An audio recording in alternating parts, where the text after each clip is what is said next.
사순절 첫 번째 주일 여러분과 함께 나눌 말씀을 읽도록 하겠습니다. 오늘 성경 본문은 3주째 계속 갔죠. 출애굽기 20장 17절 말씀입니다. 출애굽기 20장 17절 말씀. 10계명의 마지막 10번째 계명입니다. 함께 읽겠습니다. 시작. 내 이웃의 집을 탐내지 말라. 내 이웃의 아내나 그의 남종이나 그의 여종이나 그의 소나 그의 낙이나 무릇 내 이웃의 소유를 탐내지 말라. 아멘. 오늘 10계명 강의 36번째 제 10계명으로는 세 번째 강의가 되겠습니다. 오늘 공포에서 평안으로, 탐냄에서 느림으로 라는 제목으로 여러분과 말씀을 나누도록 하겠습니다. 구교였던 가톨릭이 인간 역사 가운데에서 부패한 이후에 가톨릭은 종교 개혁을 통하여서 갱신의 시간을 갖게 되는데, 그때 개신교가 신교로서 등장하게 되면서 주창했던 한 가지 중요한 가치 중에 하나가 신앙이라는 건 말씀 중심이 되어야 된다는 것이었습니다. 그래서 그때부터 이전에 구교는 예전이 중심이 되었었거든요. 예전이라고 하는 것은 우리의 지금으로 말하자면 예배의 모든 순서라고 할 수 있겠습니다. 그런데 그런 것들 가운데에 가장 중요한 것은 말씀이어야 된다라고 갱신의 가치를 드높이면서 그 이후에 개신교는 말씀의 많은 예배의 부분을 할애하게 되었습니다. 맞는 말이긴 한데, 그러다 보니 자칫 예배에 대하여서 모든 예배 가운데 말씀이 가장 중요하다고 여기게 되는 부작용도 일어나게 되었죠. 그래서 개신교인들 가운데 보면은 말씀은 듣더라도 다른 시간에는 소홀하게 되는 경우들이 왕왕 있게 되는데, 그렇지 않습니다.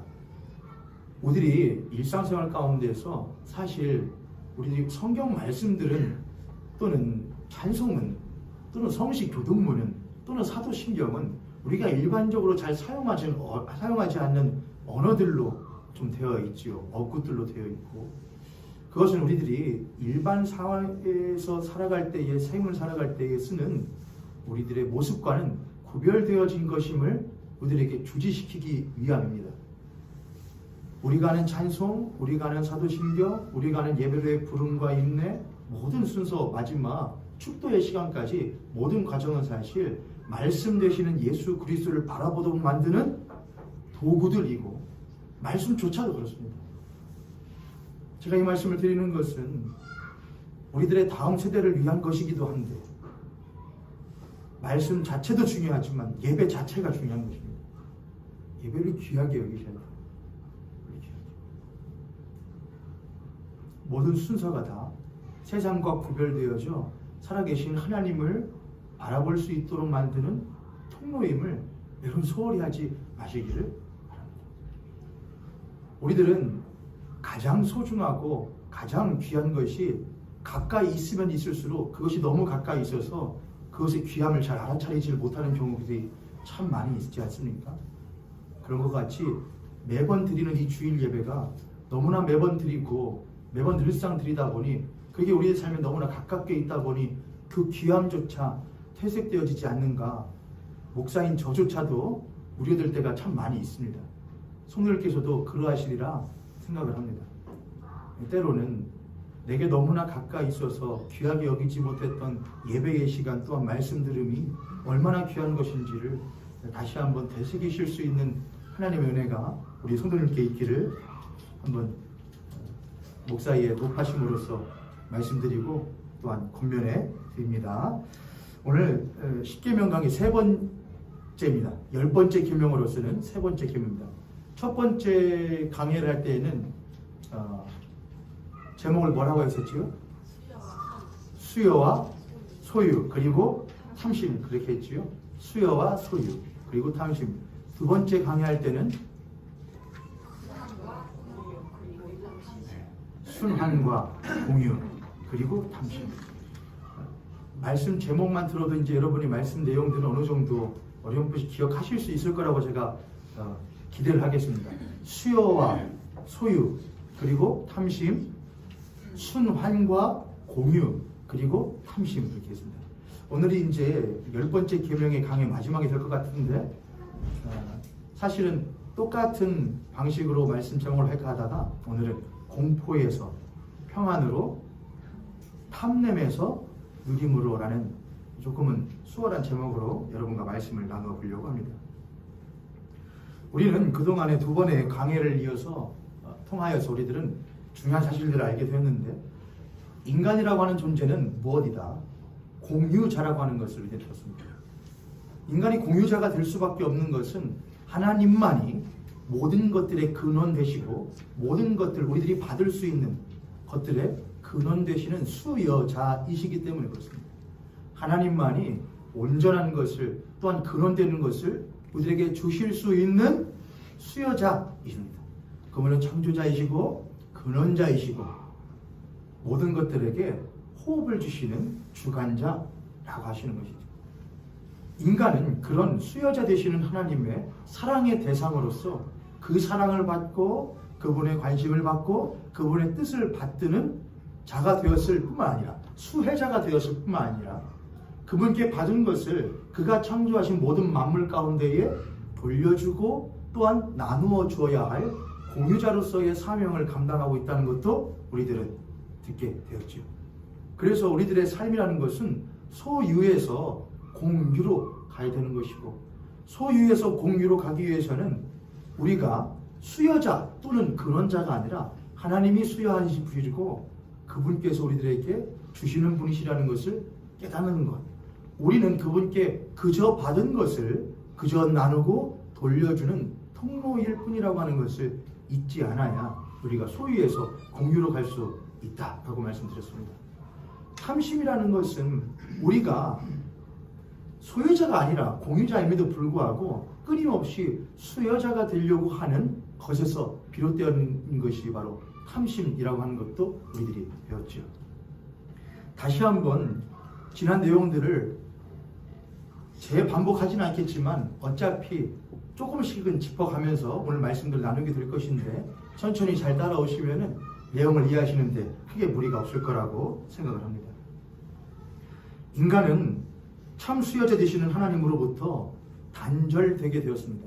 그분과의 관계가 끊어지게 되었다는 것이죠.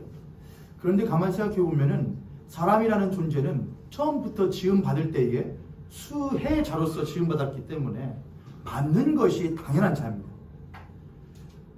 그에게 주시는 이가 없다고 하여서 그가 받는 것을 또한 멈추는 것은 절대로 아니라는 것이죠. 하나님은 그를 받는 자로 지으셨고 또한 공유하는 자로 지으셨습니다. 인간은 받는 자로 지음받았고 또한 나누는 자로 지음받았습니다. 그런데 그에게 주시는 이이신 하나님은 무엇하였지만은 그가 소홀히 여겨 그 하나님을 떠나게 되었지만 그 자리가 비어졌다고 하여서 그 인간이 이제는 됐어, 이제는 내가 이제는 수여자가 될 수 있어, 내가 온전한 소유자가 될 수 있어 라고 할 수 있는 것은 절대로 아니라고 하는 것이죠. 그가 수혜자이고 공유자라는 것은 전혀 변하지 않는다는 것입니다. 쉽게 말하면 나는 받아야 해, 받는 인간이라는 것은 전혀 변하지 않는다는 것이죠. 주시는 이는 근원은 없어졌는데 받고자 하는 습성은 여전히 남아있다고 하는 것입니다. 그러면은 그 사람은 어떻게 살까요? 받기는 해야겠는데, 받고는 싶은데 근원이 없으니 다른 근원을 찾든가 아니면 다른 방도를 구할 수밖에 없게 되겠죠.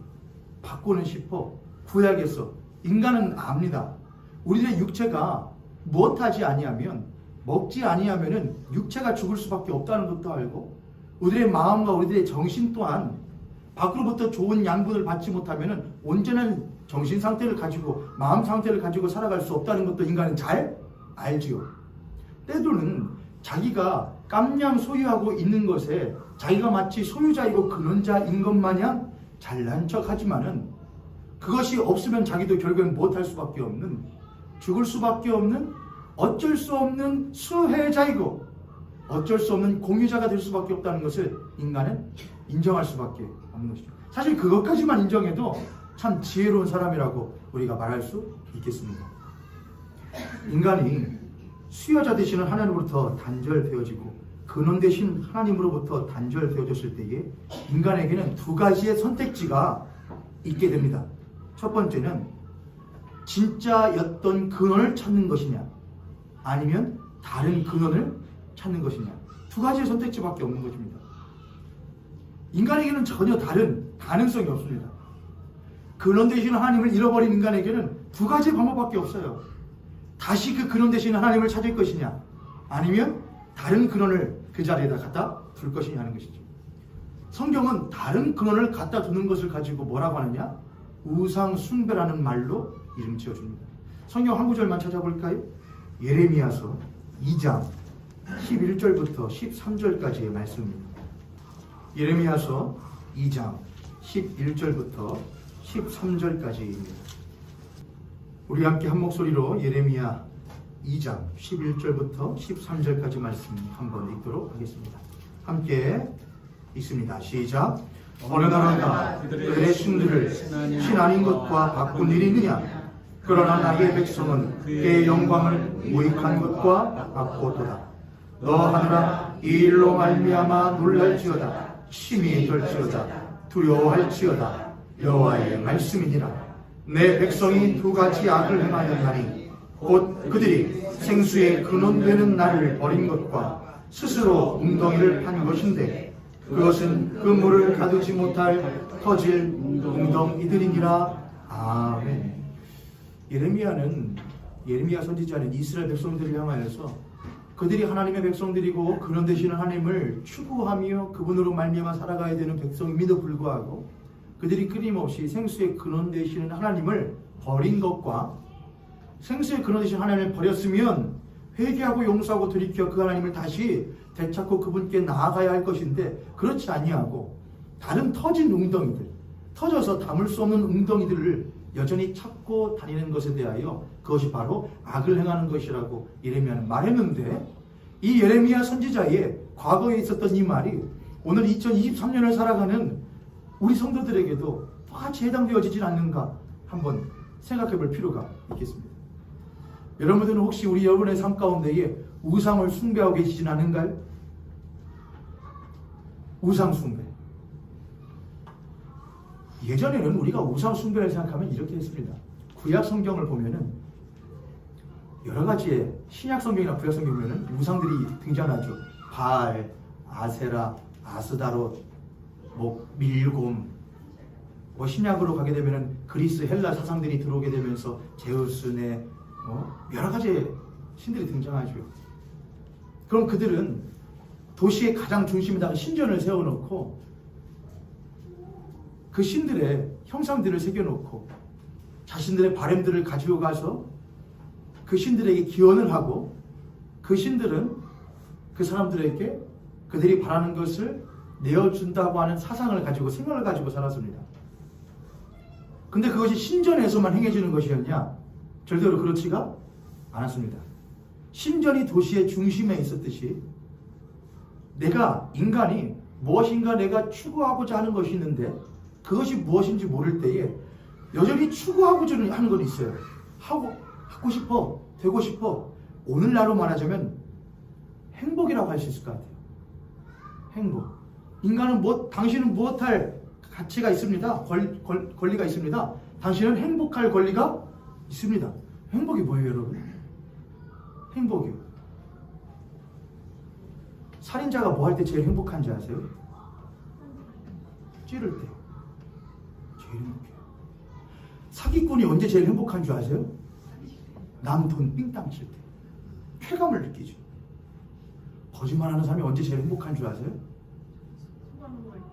내가 혓바닥 며칠 좀 눌렸더니 금방 속아 넘어가지고서는 홀랑홀랑 넘어갈 때 제일 좋아요. 행복이 중요한 게 아니에요. 근데 저는 TV나 광고라는 거에서 행복할 때 사람들이 그래 나도 행복할 권리가 있어. 나도 맞아요. 사람은 행복할 권리가 있고 자격이 있어요. 다만 무엇이 그럼 행복이냐를 생각을 해야죠. 행복은 뭐야 그러면은? 근데 아무도 그건 안 물어봐요. 구약이나 신약시대에 나오던 우상 숭배들 가운데에 인간의 마음가짐은 나도 잘 살고 싶어요. 나도 행복하고 싶어. 나도 남들 못지않게, 나도 지치지 않게, 나도 행복하고 싶어. 잘 살고 싶어. 그런 마음은 전부 다 있어요. 근데 못해. 할 수 없어. 내 힘이 붙이거나 내 능력이 모자라서 할 수가 없어. 그래서 그 모자란 부분을 채워줄 수 있는 존재가 필요해. 그래서 도시 중심에 있는 신전으로 나가서 여러 신상들에게, 자기가 마음에 드는 신에게, 또는 힘세다고 하는 신에게 전부 다 필요해요. 그리고 그 도시에서 중심에 있었던 그 우상 숭배의 신앙은 도시 곳곳에 상점과, 도시 상점들이 있었을 거 아니에요. 상점과 또는 국가 권력 기관들과 또는 여러 가지 가정에조차도, 또는 교회, 그 도시에 있던 교회조차까지도 그 우상 숭배의 사상들은 쑥쑥 들어가요. 그게 뭐예요? 행복하고 싶어? 그럼 뭐래? 행복하고 싶어? 그럼 내 눈을, 이거 모르셔요 여러분? 행복하고 싶으면 내 눈을 바라봐. 그거 모르셔요? 엄청 유명하신 분 있잖아요. 대통령 후보에도 나오셨던. 누구죠? 허경영 씨요. 행복하고 싶으면 내 눈을 바라봐. 그럼 넌 행복해질 수 있고. 근데 그런다고 계속 바라보는 분들이 있더라고요. 참 대단해요, 그러죠? 행복하고 싶어? 그럼 와. 꿇어 엎드려. 야, 그러면은 상점에서 상업 활동을 하는, 도시에 살고 있는 모든 사람들이, 그래, 그런 우상 숭배하는 것은 거기에서만 잘하면 돼 라고 할까요? 그것도까지 가지고 와요. 행복하셨습니까? 신전에 갔다 왔죠? 근데 그 신이 어디에도 있습니다. 우리 상점에도 계십니다. 우리 상점에 오면 우리 상점에서 파는 모든 물건에는 당신을 행복하게 할 수 있는 그 신의 능력이 깃들어 있습니다. 하겠어요? 안 하겠어요? 하죠. 모든 사람들이 그 신을 추구한다면 그 신이 내 상점에도 있습니다. 내 상점에 오면 당신도 행복해질 수 있습니다 라고 말하는 거예요. 그럼 오늘 시대는 어떨까? 우상 숭배를 하려면 첫 번째, 신전에서 제사를 주관하는 제사장이 있어야 돼요. 종교자가 있어야죠. 그는 그가 바라는 행복을 추구하는 인간과 능력 있는 신을 맞추어줘요. 당신 왜 왔습니까? 당신 바라는 게 그것입니까? 이것이 당신에게 당신이 바라는 것을 줄 수 있습니다 라고 해줘요. 그렇죠? 이해되시죠 여러분? 당신이 바라는 것이 그겁니까? 잘 찾아오셨습니다. 이렇게 하면, 또는 이걸 하면은 당신이 그렇게 될 수 있습니다. 맞춰주는 거예요. 오늘 난 하면 뭐랄까? 제가 집 문에 광고 포스터가 붙어 있길래 맨날 버렸었는데, 이번에는 안 버리고 좀 유심히 봤던 게 있었는데, 그 헬스장 광고였어요. 헬스장 광고. 여기 모현동에 새로 헬스장이 생겨서 아주 싸게 할인을 한다길래 제가 나도 이제 다시 운동을 시작해야 되나 그렇게 했는데, 요즘에는 헬스장 광고들이 참 많죠 여러분. 근데 가만히 생각해보면 어떻게 보면 그것도 하나의 신전이에요. 거기 보면 뭐들이 있잖아요. 멋지게 근육을 한 남녀들이 딱 이렇게 다 하고 있잖아요.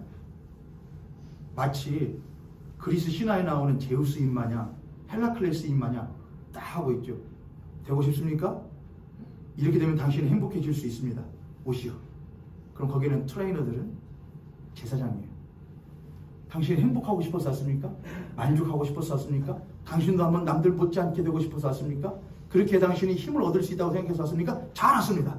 여기에 있는 기구들을 보십시오. 이것들이 당신을 못하게 해줄 수 있습니다.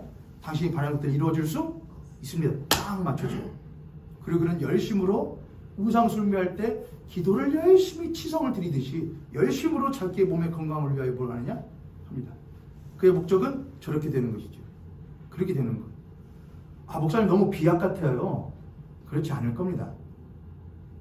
우리들의 모든 삶에는 사실 우리가 바라는 수여자가 절대로 아니고 수혜자임에도 불구하고 온전한 수여자 되시는 하나님이 잃어버렸을 때 우리는 여전히 바래요. 되고 싶어. 아무도 데뷔터 진짜로 삶 가운데의 모든 것을 포기해버리는 그런 사람들이 아닌 이상은 다들 되고 싶어, 살고 싶어, 좀 더 잘 살고 싶어, 좀 더 낫게 살고 싶어, 좀 더 훌륭하게 살고 싶어. 모두 그런 바램들은 전부 다 있다고요. 성경에 나오는 탐심을 버리라고 하는 것은 단순히 나는 욕심 없어 그거 말하는 게 아니에요 여러분. 내가 하나님 아닌 다른 것을 내 안에 모시고 다른 것에 만족을 갖고 살고자 하는 것이 바로 무엇이냐? 그게 바로 탐심이에요. 우리는 아무렇지도 않게 이게 어때서? 저게 어때서? 나 운동하는 거야. 괜찮아, 할 수 있어요. 근데 우리는 항상 그걸 할 때도 그리스도인은 항상 주의해야 해요. 이것이 무엇을 위하여 하는 것인가? 난 도대체 이걸 하여서 얻은 것으로 무엇을 공유할 수 있는가를 생각해야 돼요. 그래, 내가 이렇게 해서 건강을 얻었다. 그럼 나는 왜 건강을 얻고자 하는 것이냐? 내가 얻은 건강을 무엇을 위하여 써야 되는 것이냐? 그리스도는 항상 그 다음을 생각을 할 줄 아는 것이 바로 그리스도인이에요. 그렇지 않다면 그것은 반드시 뭘 하게 되느냐? 고익에 되어 있어요.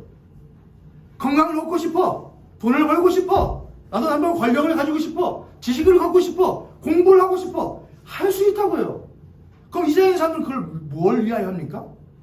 내가 조금 더 나은 삶, 좀 더 나은 사람이 되기 위해서요. 좀 더 나은 아버지, 어머니, 자식, 친구, 또 나의 삶이 되기 위해서예요. 그러나 그리스도인은 그걸 넘어서 하나를 더 생각을 해요. 내가 하나님의 지음받은 사람으로서 난 이걸 받아 하나님께 무엇을 돌려드릴까? 난 이걸 받아 내 이웃들에게 무엇을 나누어 줄까? 이걸 생각하는 것이 바로 그리스도인이에요. 내가 그리스도인이냐? 내가 그리스도인이 아니냐? 내가 건강한 그리스도이냐? 아니면 병든 그리스도이냐를 체크하는 기준은 기도를 열심히 하냐? 말씀을 열심으로 보냐? 예배에 충실하냐? 그것도 맞지요. 그러나 내가 그 다음을 생각하는 사람이냐 아니냐를 보는 거예요. 내가 공유를 생각하는가? 내가 순환을 생각하는가? 하나님께 받은 것을 내가 하나님께 돌려드리는 것이 마땅한데 그것에 대하여 열심을 내지 않는 그리스도인, 생각지도 않은 그리스도인은 그런 그리스도인이 아니에요. 내가 받은 것이 또한 하나님께서 나에게 땅이라고 하는 터전을 마련해 주시고 그 터전에서 나는 소산으로 나여금 먹게 하신 것이면 이것은 내가 절대로 나게 한 것이 아니므로 내가 그분께서 나에게 허락하신 것을 받아 소산을 받아 나누어 주는 것이 나의 마땅한 삶이라는 것을 생각하는 그리스도인. 그게 그리스도인이에요. 근데 이상하지요? 그리스도인들이 제가 얼마 전에 설문조사를 하나 봤는데 대한민국 사회에서 3대 종교, 불교, 기독교, 천주교 가운데 제일 신뢰가 가는 종교가 어딥니까? 1등이 어딜까요? 여러분은 이 셋 중에 어디에 신뢰가 가세요? 자, 천주교 좀 들어보세요. 난 천주교에 좀 신뢰가 가더라. 여기 한 분 나오셨고. 또, 여러분, 저 솔직히 말할까요?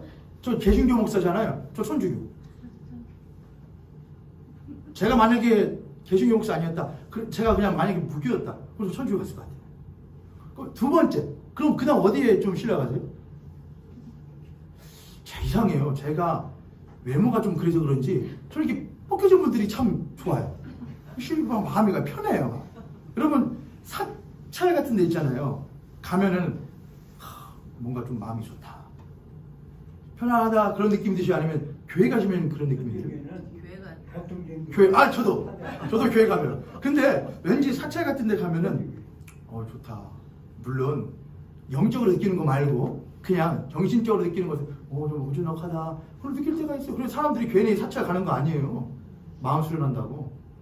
근데 설문조사 보니까 1등이 천주교, 2등이 개신교, 3등이 불교더라고요. 대한민국 사회에서. 또 질문을 했어요. 그럼 개신교회가 교회 밖에 있는 사람들이 교회 갱신에 대해서 말을 하면은 갱신의 가능성이 있겠습니까? 없겠습니까? 했더니 70%가 없다 그래요. 교회는 안 바뀌어. 왜 그렇게 됐을까요? 사람들이 볼 때 생각하는 거예요. 교회 사람들, 예수 믿는 사람들 자기들만 알아. 왜 그들이 교회 가는지 알아? 자기 잘 살려고 하는 거야. 열심으로 왜 그들이 1,000번째 드리고 왜 그렇게 신앙생활 열심히 하는지 알아? 잘 살려고 하는 거야. 그들은 알아요. 받아서 누리지 않는 교회라는 거. 받아서 그들 교회 그리스도인 스스로를 부유하게 하고 교회 자체를 부유하게 하는 것으로 그들에게 보이는 것이죠. 무슨 말씀인지 이해되시죠? 뭘 잃어버린 거예요? 순환을 잃어버린 거예요. 공유를 잃어버린 거예요. 그 다음을 중요하게 생각하잖아요. 주님 주시옵소서는 해요. 주실 분은 당신밖에 없습니다. 그래요. 근데 그 다음을 생각하잖아요. 그건 그리스도인이 아니고 교회가 아니에요. 그걸 보고 뭐라고 하냐? 도둑의 소굴이라고 그래요. 그걸 보고 사꾼들이라고 그래요. 그건 좀 너무하면은 병들었다고만 할게요. 여러분. 그럼 병들고 고장난 그리스도인 그리고 교회가 맞아요. 여러분들은 어떠셔요? 여러분 그 다음을 생각하시나요? 나 이걸 하나님께 받아서 어떻게 돌려드리지? 내가 열심히 운동해서 이 알통을 자랑을 해요. 어떻게 뭘로 돌려드릴 건데요, 이걸요? 저도 베란다에서 맨날 운동 좀 할 때 이렇게 했거든요. 이거 어떻게 돌려드려요, 이걸요? 생각하는 거예요. 이것들과 어떻게 하는지 생각하는 거예요. 그게 그리스도인이에요. 옆에 손님, 앞에 손님 보시고 우리 그렇게 한번 축복하도록 하겠습니다. 당신과 나의 삶이 하나님께 돌려드리고 이웃과 만물에게 나눌 수 있는 삶이 되길 바랍니다. 아멘. 우리가 다시 좀 돌아가서 우리가 수요자 되시는 하나님으로부터 단절되어졌을 때에 인간은 세 가지의 문제가 생기게 돼요. 저걸 결여라고 할게요. 결핍이라고 할게요. 물론 결핍은 좀 부족한 거잖아요. 근데 하나님과 단절된 건 죽음이에요. 끝난 거예요. 그지만 제가 그냥 결여라고 표현을 할게요. 양해하셔요. 신학적으로는 문제가 있지만 결여라고 하겠습니다. 세 가지의 결여가 생기는데 첫 번째는 존재성의 결여가 생겨요. 문제가 생겨요. 수여자가 아니라 수혜자임에도 불구하고 스스로가 무엇되기를 원하기 때문에 수여자가 되고 스스로가 근원자가 되기를 원하는 존재성의 문제가 생겨요. 첫 번째 문제. 하나님 관계가 단절될 때. 두 번째, 삶의 근본적인 기준과 가치가 결여되기 시작해요. 그럴 수밖에 없죠. 내가 얘는 수혜자이고 내가 공유자이고 수여자가 계시다는 걸 알았는데 나의 존재성이 수여자가 되고 내가 근원자라고 생각이 드는 순간부터 뭐라 했냐? 내 삶의 기준과 바라보는 방식이 바뀌는 거예요. 이전에는 난 받는 자야. 그리고 돌려드리는 자야. 난 나누는 자야 했는데 아니야. 내 거야. 내가 수여자야. 내가 근원자야. 자, 그럼 당연히 바라보는 시선이 달라질 수밖에 없죠. 삶의 기준과 가치가 결여되게 돼요. 문제가 생겨요. 세 번째, 인간살이는 절대로 혼자 사는 것이 아니기 때문에 한 개인의 존재성이 문제가 생기고 존재가 문제가 생기면은 삶의 가치와 기준이 문제가 생기면은 그와 이웃한 관계에 반드시 무엇이 생기느냐? 관계성에서 기준과 가치가 결여되기 시작해요. 내가 너하고 왜? 너 나하고 상관이 있어? 너 나 알아? 내가 너를 위해서 왜? 이게 문제가 생겨요. 하나님과의 관계가 단절되면은 세 가지 존재성의 문제가 생기고 삶의 기준과 가치의 문제가 생기고 이웃과의 만물과의 관계를 바라보는 기준과 가치가 문제가 생기게 되어 있어요. 이해되셨죠, 여러분? 그럼 존재성의 결여에 대해서 한번 생각해 볼까요? 존재성의 결여가 생기게 되면은 그걸 성경으로 보자면 이렇게 해요. 인간이 선과 악을 알게 하는 나무의 실과를 먹었을 때에 그들이 즉시로 한 것이 있어요. 첫 번째는 부끄러움을 알았죠. 두 번째로 뭘 했느냐? 하나님의 낯을 피하여 나무 그늘에 숨어요. 그렇죠. 하나님을 회피하기 시작을 해요. 하나님으로 도망을 가게 되는 것이죠. 두 번째로 삶의 근본적인 기준과 가치가 결여되었다 하죠. 그거를 성경적으로 하면 창세기에 빗댄다면 이렇게 돼요. 삶의 기준과 가치가 어떻게 변경되고 바꾸어지게 되느냐? 이전에는 경작하던 자였는데 이제는 뭐하냐? 노동하는 자가 돼요. 경작하던 자가 노동하는 자가 돼요. 경작이라는 말은 히브리어로 아바드라고 해요. 아바드. 아바드라는 말은 일하다, 노동하다 또는 섬기다, 제일 중요한 예배하다라는 뜻이에요. 너희들은 그 땅을 무엇하여 경작하여 그 땅의 소산을 먹으라 그렇게 했거든요. 근데 하나님이 그 땅을 경작하라고 말씀하신 그 땅을 경작하라는 경작의 제일 중요한 의미는 예배하다예요. 영어 성경에 이렇게 쓰여진 성경이 있어요. to dress예요. 옷 입히다예요. 너희는 그 땅을 옷 입혀 이렇게 해요. 옷 입힌다는 게 무슨 뜻이지? 찾다 보니까 어떤 분이 그렇게 표현했더라고요. 여러분, 여러분의 사랑하는 자녀가 있으면은 그 자녀가 무엇하고 싶지 않습니까? 이쁘게 깨끗하게 옷 입혀주고 싶지 않습니까? 하나님은 우리들에게 땅을 허락하여 주셨고 그 땅을 하나님이 주시는 아름다운 것으로 그 땅 무엇하기를 옷 입히는 일을 우리들에게 맡겨 주셨습니다. 그러면 우리는 우리에게 허락하여 주신 땅과 그 땅 되는 가정과 또한 이웃과 사회를 아름답게 옷 입히는 그게 경작이라 이거예요. 그게 예배라 이거예요. 우리가 예배를 드려요. 그럼 예배한다는 건 뭐냐? 하나님을 아름답게 옷 입히는 거예요. 그분은 아름다운 분이에요. 우리가 옷 입힐 필요가 없는 분이에요. 작은 아이가, 어린 아이가 어버이날 되었다고 아버지 어머니한테 뭘 해드려요? 꾸깃꾸깃 접은 카네이션을 가지고 와서 아버지 어머니 여기다 달아드려요. 볼품이 있어요, 없어요? 야, 이거 마트 가면은 야, 돈 2,000원이면 이쁜 걸로 있어야 이거 뭐라 그런 부모 있어요? 그런 부모 없어요. 세상에서 뭐 제일 뭐하네? 제일 이쁜 카네이션만 하네. 그래요. 그게 부모예요. 우리는 하나님 옷 입혀 드릴 수 있는 능력이 없어요. 그런데 그분은 나 어떻게 입힐래? 그러면 아담과 하와가 꾸깃꾸깃 이렇게 해요. 아무리 내가 아름답게 한다고 해도 그분의 아름다움에 피할 수 없지만 우리들의 부족한 손으로 만든 그것을 하나님은 기쁘게 받으신다고요. 그게 예배예요. 그럼 우리는 그 하나님을 예배한다고 뭐냐? 하나님, 내가 하나님 너무나 사랑해요. 그래서 내 삶이 부족하고 더럽고 추잡한 거 내가 아는데 하나님께 입혀드리고 싶어서 가져왔어요. 한 나의 삶을 받아주세요. 그게 옷 입히는 거예요. 그게 경작하는 거예요. 그 땅을 무엇하여? 경작하라는 건 그 땅을 하나님을 사랑할 줄 아는 사람이 만물도 옷 입힐 줄 알아요. 그러나 하나님을 사랑할 줄 모르는 사람은 만물로 옷 입힐 줄 몰라요. 경작에서 뭘로 가겠냐? 노동으로 가요. 경작은 아름답게 입히는 거예요. 내 자식 아름답게 입혀주고 싶어. 하나님이 허락하신 터전을 아름답게 입히고 싶어. 그러나 노동으로 간다는 무엇이냐? 그저 죽지 못해 먹고 살기 위해 하는 것만 되는 거예요. 먹고 사는 건 중요해요. 사는 건 중요해요. 죽지 않는 건 중요해요. 그러나 인간에게는 그보다 더 중요한 가치가 있어요. 먹고 사는 것과 살기 위한 것만 있는 것이 아니에요. 하나님 우리들에게 그것 이상의 것을 주셨어요. 아름답게 살도록 하셨어요. 하나님의 아름다운 존재로서 창조로 살도록 하셨어요. 그것이 바로 경작이에요. 그러나 삶의 기준과 가치가 바뀌게 되면은 옷 입히는 건 관심 없고 옷 입는 것만 관심이 있어요. 날 어떻게 입힐까? 날 어떻게 인정하게 할까? 날 어떻게 행복하게 할까? 저 사람을 어떻게 아름답게 할까? 저를 어떻게 입힐까? 그것에 관심이 없어요. 삶의 근본적인 기준과 가치가 되면 첫 번째 경작이 도덕으로 바뀌어요.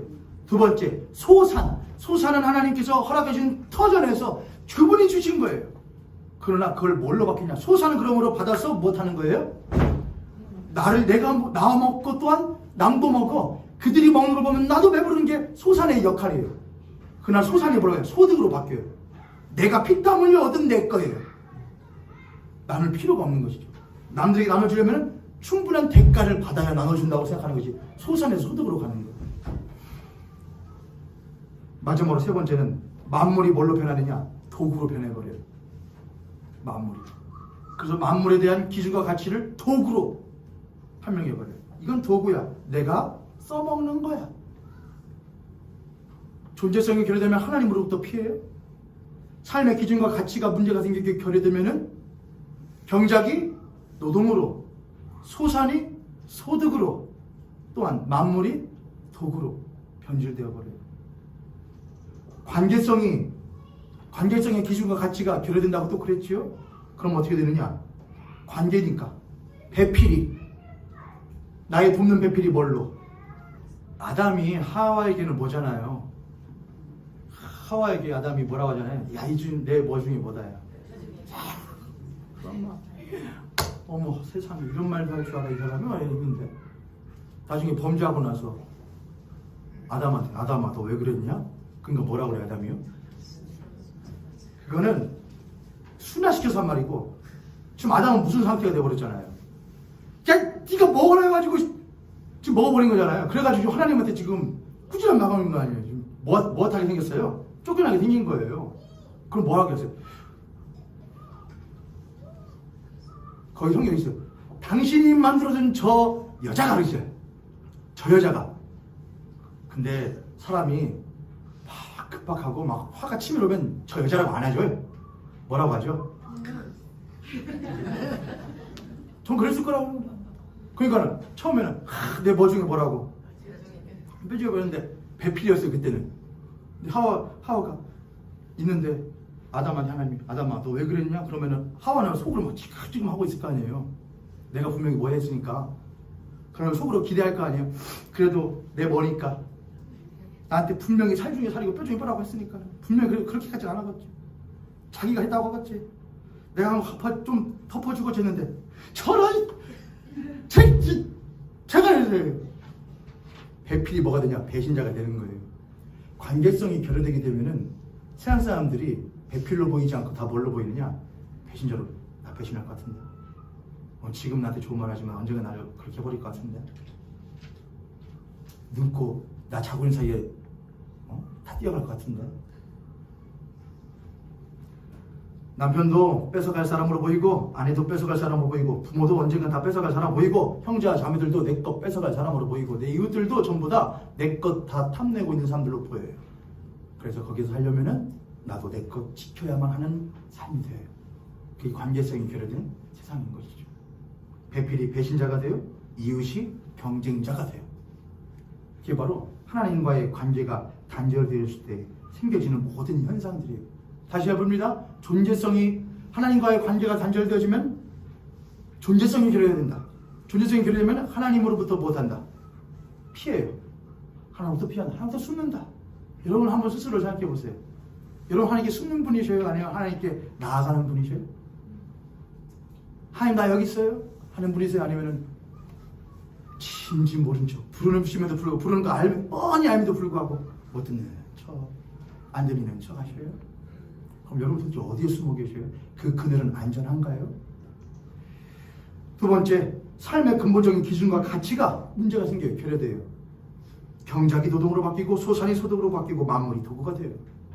관계의 기준과 가치가 문제가 생겨요. 배필이 배신자가 되고, 이웃이 경쟁자가 되고. 자, 그러면 존재성이 결여되고, 삶의 기준과 가치가 결여되고, 또한 관계의 기준과 가치가 결여되게 되면 이 모든 것이 합쳐져서 인간에게 딱 다가오는 거예요. 자, 그러면 그런 인간이, 자, 생각해 보세요. 아담과 하와가 하나님으로부터 숨었어요. 경작이 도덕이 되었고, 소산이 소득이 되었고, 만물이 도구가 되었어요. 오늘 믿었던 배신자가, 어제 믿었던 배신자가 오늘 배필이 배신자가 되었어요. 이 만물들이, 이웃이 뭐가 되었어요? 또한 경쟁자가 되었어요. 그럼 그런 상황 가운데 처해 있는 인간의 마음 가운데에 생기는 하나의 마음의 현상이 있어요. 그게 뭘까요, 여러분? 뭘까요? 성경 그에 대해서 뭐라 하냐? 두려움이라는 말을 해요. 두려운 거예요. 근원자를 잃어버리고, 믿었던 이들을 잃어버리고, 내가 평안 가운데 얻을 수 있던 것들을 잃어버렸을 때 인간의 마음 가운데 깊은 데 생기는 건 뭐냐? 바로 두려움이에요. 그럼 어떻게 해야지? 그럼 어떻게 채우지? 그럼 어떻게 살지? 거기 이 두려움으로부터, 두려움의 또 다른 말이라고 한다면 뭐냐? 비어있음이에요. 내가 비어있기 때문에 비어있는 것을 절대로 채울 수 없고, 채우려면 피땀 흘려야 되고, 피땀 흘려야 되는데 내 옆에 수많은 배신자와 경쟁자들이 있다는 것을 아는 인간의 이 마음 가운데는 끊임없는 두려움이 생기는 거예요. 그럼 이 두려움을 무엇하냐? 갖고 살 수는 없어요. 해소해야죠. 그게 뭐예요? 추구하는 거예요. 얻는 거예요. 그것으로 나가는 것이 바로 우상 숭배가 되는 거예요. 그게 바로 성경이 말하는 메커니즘이에요. 구조예요. 하나님을 잃어버렸다? 여러 가지 문제들이 생긴다. 그 문제를 맞닥뜨리는 인간에게서 생기는 가장 근본적인 문제는 두려움이에요. 어떻게 살지? 어떻게 해야 되지? 그래, 구하자. 근데 어디로 가느냐? 올바른 것을 구하지 않고 헛된 것을 구하게 되는 것. 그것이 바로 우상 숭배라고 말하고 있는 것이죠. 성경에서 탐심이라는 말, 우상 숭배는 곧 탐심이니라, 탐심은 곧 우상 숭배니라, 그렇게 한다고 제가 말씀드렸었죠. 탐심을 헬라어로 에피튀미아 이렇게 해요. 에피튀미아, 뭐 발음은 정확한 발음이 아니니까 여러분 대충 알아두셔요. 근데 에피튀미아, 뭐 에피튀미아 이렇게 합니다. 근데 그 뜻이 뭐냐? 제가 예전에도 한번 산상수훈 강의할 때 했었습니다. 그건 뭐냐? 열심으로 희생제사 드리는 걸 에피튀미아라고 해요. 열심으로 희생제사 드리는 거. 희생제사가 뭐예요? 살상을 하여 죄 없는 걸 죽여, 그걸 주어서 초월자로부터 힘을 얻는 게 희생제사예요. 그렇죠? 우리도 희생제사 드려야 안 드려요? 우리 희생제사 드려야 안 드려요? 여러분 열심히 드리세요? 아니면 대충 드리셔요? 자, 저희 아이가 저한테 이쁨을 받기 위해서 힘쓸까요? 애쓸까요? 아니면은 아주 자신 있을까요? 걔 자신 있어요. 자기 아빠가 자기를 분명히 이뻐 죽을 것이라는 아주 살직한 기대감을 가지고 살고 있어요. 그렇기 때문에 아빠가 뽀뽀해도 아쉬울 게 없잖아요. 어차피 아빠는 날 못할 거니까. 난 사랑하니까. 아주 사특한 자신감이죠. 제가 뭐 해줘야 돼, 가서. 하나님, 뽀뽀해주고, 이렇게. 그게 별로 그렇게 크게 중요하지 않은 것이죠. 근데 그걸 가만히 보면서, 에휴, 쟤는 아빠가 지를 얼마나 사랑하는지도 모르고, 너도 없어 봐야, 아빠가 없어 봐야, 그게 얼마나 중요한지 알지 하면서도 가만 보면은, 내가 하나님한테 갈 때도 그렇구나, 그런 생각이 들고, 하나님 나를 보실 때 어떨까, 그런 생각이 들어요. 우리가 힘쓰고 해서가지고 하나님 사랑 받고 싶어 죽겠어요. 여러분, 자식이 그렇게 하잖아요, 부모를요? 그럼 그게 가정이냐, 가정이 아니냐? 가정이 아닌 거예요. 부모님이 좀 속은 쓰리죠. 이거 키워줬더니 이것도 모르고. 근데 자식이 어디서는 기를 피는 거냐? 집에서는 기 피는 거예요. 엄마는 나 사랑하지. 당연히 엄마 사랑하지. 우리 아빠는 날 제일 이뻐하지. 내가 최고의 자식이지. 그게 자식에게는 남은 유일한 자신감이 되는 거예요. 우리도 자신이 있어요. 우리는 열심으로 희생해서 하나님 이거 드릴 테니까 제발. 하나님 나 이거 드릴 테니까 제발. 우리 이렇게 안 해요.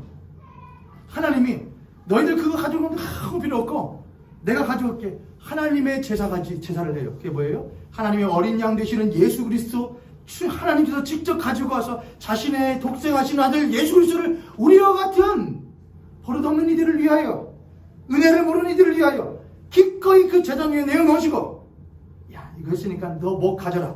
자신 가져라. 네가 나의 자녀임을 키워도 의심하지 말아라. 넌 내 사랑받는 자녀다라고 말씀해 주셔요. 그럼 우린 자신 있는 거예요. 그래서 우리가 주일날 예배 드릴 때에 자신 있게 나오는 이유가 무엇이냐? 하나님 나 나옵니다. 나 아무것도 가진 것도 없고 하나님이 해야 것도 아무것도 없는데 하나 믿고 나가요. 자신 있어요. 그 뭐냐? 당신의 거룩하신 아들 예수 그리스도를 나를 위하여 아낌없이 내어주신 당신의 그 사랑 믿고 나가는 거예요. 할렐루야. 아멘. 그게 그리스도의 자신감이에요. 자신의 자신감이에요. 할렐루야. 아멘. 에덴 동산에 두어 이렇게 하거든요. 하나님이 그 지으신 사람을 에덴 동산에 두어 이렇게 해요. 에덴이라는 말은 뭐 근원이 어원이 어디서 붙어 있냐 뭐 나오는데 그냥 기쁨이라고 하면 돼요. 에덴은 기쁨이에요. 동산이라는 말은 히브리어로 간이래요. 간. 그 간이라는 말은 뭐냐? 울타리라는 말이에요.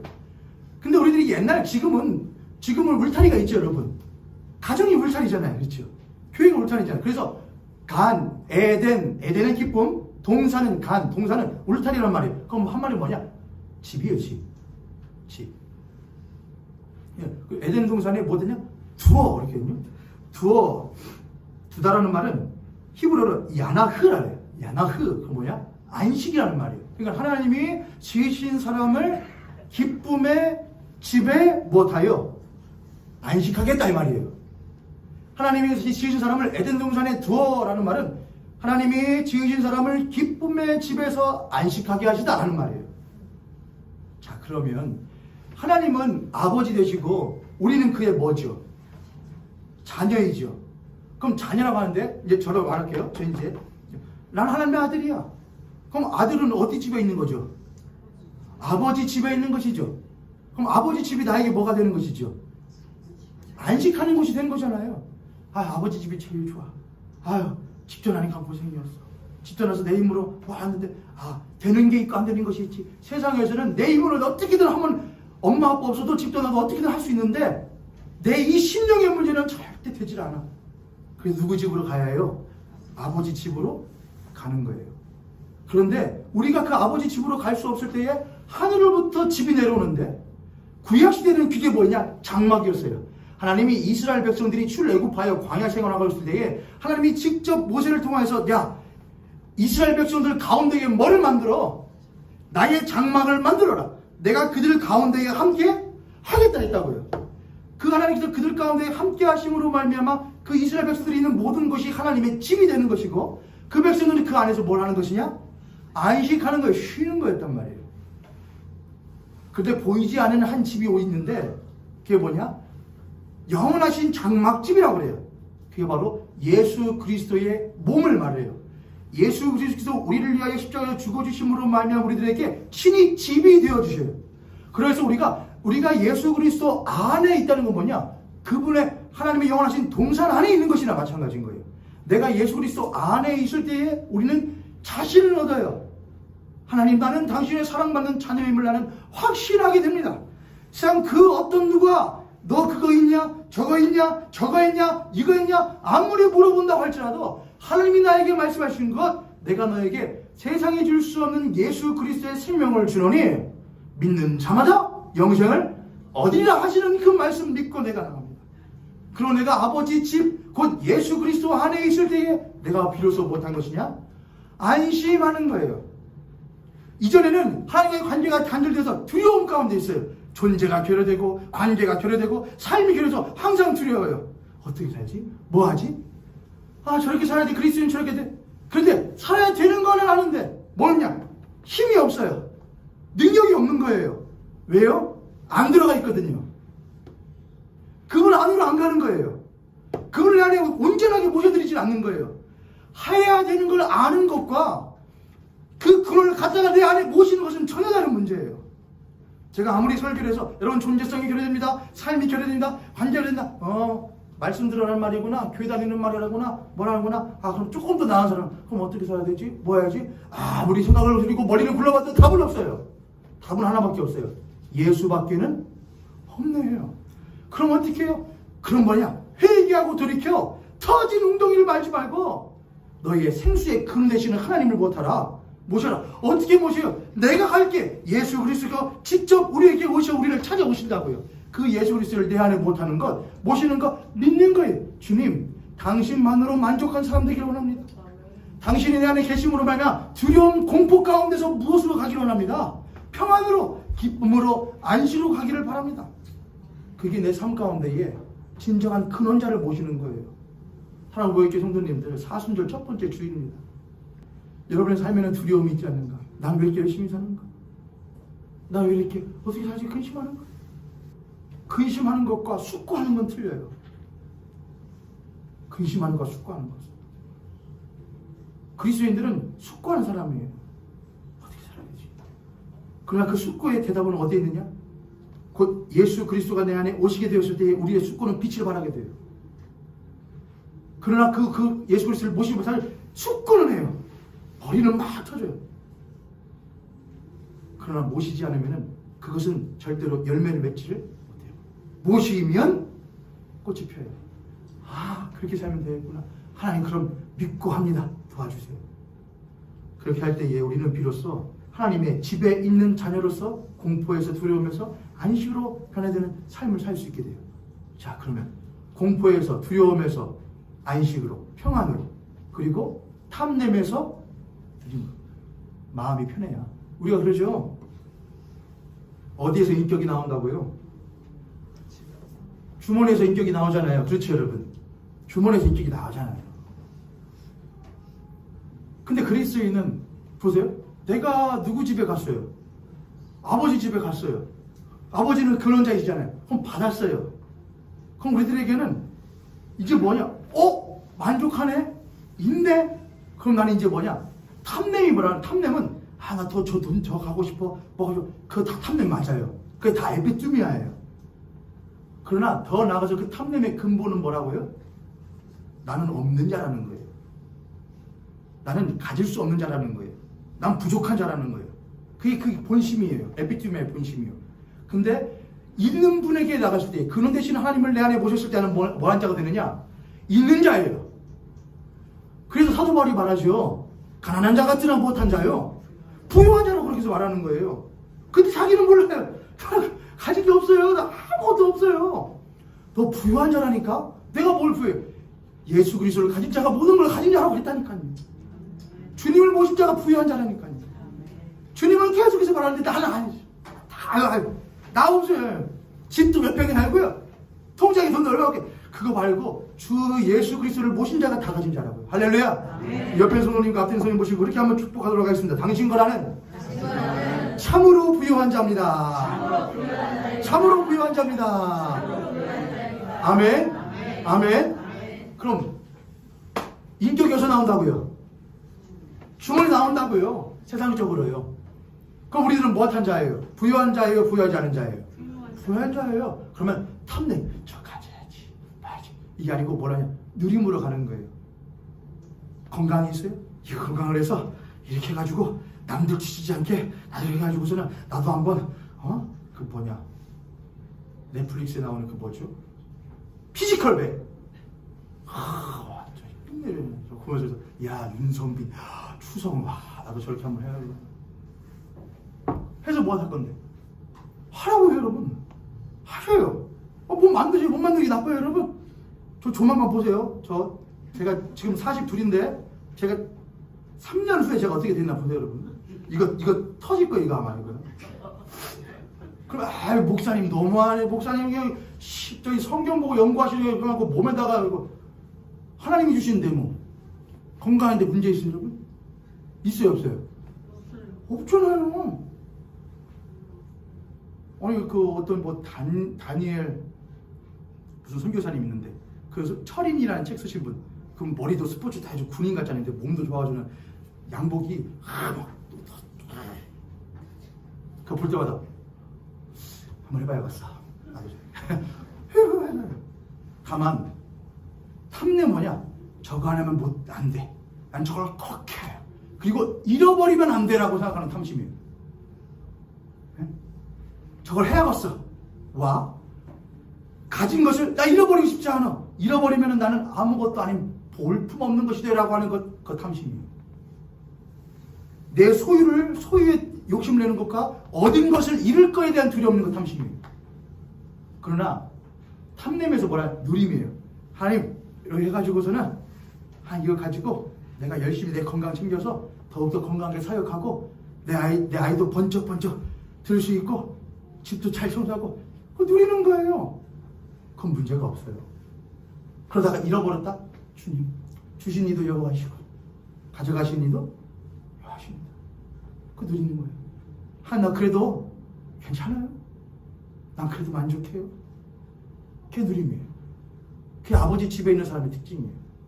그런 어떤 이들은 우리 노상배 목사님 이야기를 기억해 보면은 암 걸리셔가지고 그랬을 때 그런 말씀 설교 중에도 몇 번 말씀하셨던 것 같아요. 간증과 같이 이전에는 하면 교회가 막 못하고 점점 더 막 부흥해가지고 할 줄 알았는데 늘 교회는 건물은 그런 거에 대해서 굉장한 스트레스. 근데 암을 잃고 나서 그래 이것도 하나님이 나에게 주신 허락해 주신 귀한 그릇이다. 괜찮아요. 문제 아니에요. 저도 똑같이 생각을 해요. 저희 교회에 우리 진현주 집사님 등록하시고 어제 우리 박은정 성도님도 정식으로 등록하시고 우리 권사님도 막내하시고 야 좋다. 너무 좋은 거예요. 야 2월달에 2분 계속 오셨고 그럼 3월달에는 또 3일 2월달이어서 2명 있구나. 그럼 3월달에는 그럼 4월달에는 그럼 그러다 12월달에는 그럼 어떻게 그거 탐심이에요. 그거 탐심이에요. 여러분도 조심하세요. 했다가 만약에 근데 3월 됐는데 그럼 뭐예요? 그거 탐심이에요. 그러나 저러나 여러분 한 사람 한 사람 계신 이 교회가 이게 아버지의 집이에요. 제가 여러분에게 맨날 그러잖아요. 여러분 옆에 선생님과 인사하겠습니다. 당신과 함께 예배할 수 있는 것이 행복이고 축복이다. 그냥 하는 게 아니에요. 다시 한번 옆에 있는 선생님 앞에서 드리고 당신과 함께 예배할 수 있는 것이 진짜 복입니다. 내 옆에 있는 한 형제와 자매를 귀하게 볼 줄 모르고 그분 안에 담겨있는 하나님의 형상을 볼 줄 모르고 누릴 줄 모르는 사람은 아무리 갖다 줘도 못 누려요. 탐심으로만 변할 뿐이에요. 걷어가면 두려움만 생길 뿐이에요. 그러나 누리다 당신은 참 귀해요. 그가 갔어요.